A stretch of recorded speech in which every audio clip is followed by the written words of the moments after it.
بسم الله الرحمن الرحيم الصلاة والسلام عليك يا رسول الله وعلى آلك وأصحابك يا حبيب الله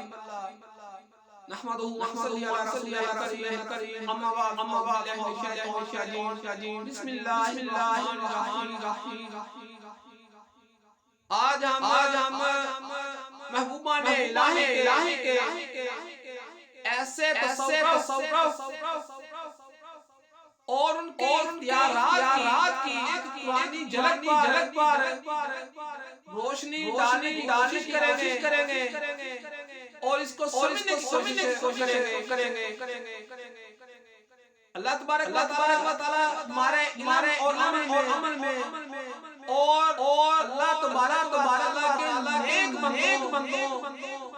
اللہ کے ولیوں سے محبت کرنے کی توفیق عطا فرمائے۔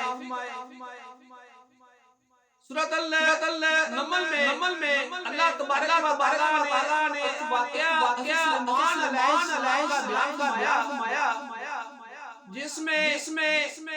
حضرت سلیمان علیہ السلام اپنے درباریوں کو مخاطب کرتے ہوئے کہتے ہیں تو کوئی ایسا ہے جو اس کا تخت میرے حضور پیش کر اس سے قبل ہے کہ وہ تابع ہو کر میرے پیش ہو جائے۔ ایک جن اس نے فوراً کہا کہ آپ کی نشست چھوڑنے سے پہلے آپ کے وہاں سے پہلے تخت جو ہے وہ آپ کی پیش ہوگا۔ اسی طرح اگلی آیت میں اللہ تبارک و تعالی اشارہ ہے اس کی طرف اشارہ ہے اپنے ایک بندے کی طرف اشارہ ہے اور اس کی طاقت اس کی جو ہے اختیارات اس کے متعلق ارشاد ہے وہ فرماتا ہے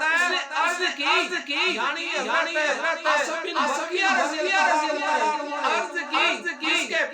پاس کتاب تھا کہ میں اس سے آپ کے حضور حاضر کر دوں گا اس سے قبل اپنی آنکھوں کو جھکائیں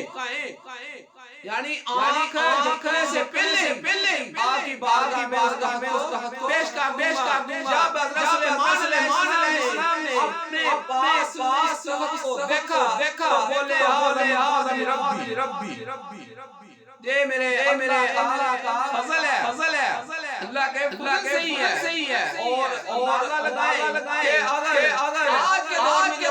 واقعہ پیش آتا تو کیا باتیں ہوتی۔ آج کے دور میں باتیں کرنے والے الٹ بولتے ہیں ایسے الفاظ بولتے ہیں جو کہ غلط ہیں اور شرک کرنے والے لوگ ہیں ان کو پتہ چل جاتا اور اس آیت قرآن کی وضاحت میں اللہ تعالیٰ کے جو نازل فرمایا ہے اس کے مطابق اگر دیکھتے ہیں اس بات نہیں ان کی مانتی کچھ کہہ نہیں پاتے یا ہم کیا کہیں۔ اب دیکھیں نا کہ بلقیس وہاں پر ہے اور عاصم بن برقیہ وہاں پر ہے جنگل وہاں پر ہے۔ آپ جانے کے لیے چاہیے گاڑی چاہیے انتظام چاہیے اور اس طرح کو لانے کے لیے لوگوں کو طاقت چاہیے مشینری چاہیے ایسا کچھ بھی نہیں ہے ایسا کچھ بھی نہیں ہے۔ کیا ہوا دیکھے آنکھ کتنی دیر لگتی ہے حضرت سلیمان علیہ السلام کی بارش کر دیا گیا ہے۔ اب اس سے اندازہ بھی ہوتا ہے حضرت عاصم بن بکیر رضی اللہ عنہ کو اپنی طاقت پر اپنے عمل پر اپنے معاملات پر پورا سکتا اسی لیے انہوں نے کہا کہ آنکھ جھپکیں تخت آپ کے پاس۔ اس سے ثابت ہوتا ہے اللہ تبارک و تعالی نے اپنے بندوں کو وہ طاقتیں فرمائی ہیں جو ان کے حبیب ہیں ولی ہیں وہ طاقتیں فرمائی ہیں کسی عام بندے کو نہیں عطا فرمائی۔ اللہ تبارک و تعالی کا علم کتابوں کا علم اللہ تبارک و تعالی اپنے نیک بندوں کو ہی سکھاتا ہے، بندوں کی عطا فرماتا ہے، کسی کو عطا نہیں فرماتا۔ اسی طرح اب ہم اپنے آپ پر غور کریں۔ یہ جو لوگ شرک کرتے ہیں بھی خاص کر غور کریں، اس کو پڑھ کر غور کریں کہ اس میں کتنی شرک کی بات ہے۔ دوسرے بھی بیٹھے ہوئے تھے، لوگوں نے کیوں نہیں کہا کہ اے پیارے نبی، ہمارے نبی تو اللہ کا کام ہے، اللہ کی طاقتیں ہیں، اللہ ہی لا سکتا ہے، اللہ کی اختیارات میں ہے، لیکن نہیں، اللہ کے نبی کو بھی معلوم تھا کہ میرے دربار میں بیٹھے ہوئے ہیں جیسے اللہ تبارک نے طاقت فرمائی ہوئی ہے اور اس وقت لے آنے میں کامیاب ہوں گے اور وہ کامیاب ہوئے۔ اللہ تبارک و تعالی اس معاملے کو سمجھنے کی توفیق عطا فرمائے اور اللہ کے نیک بندے، اللہ کے ولی،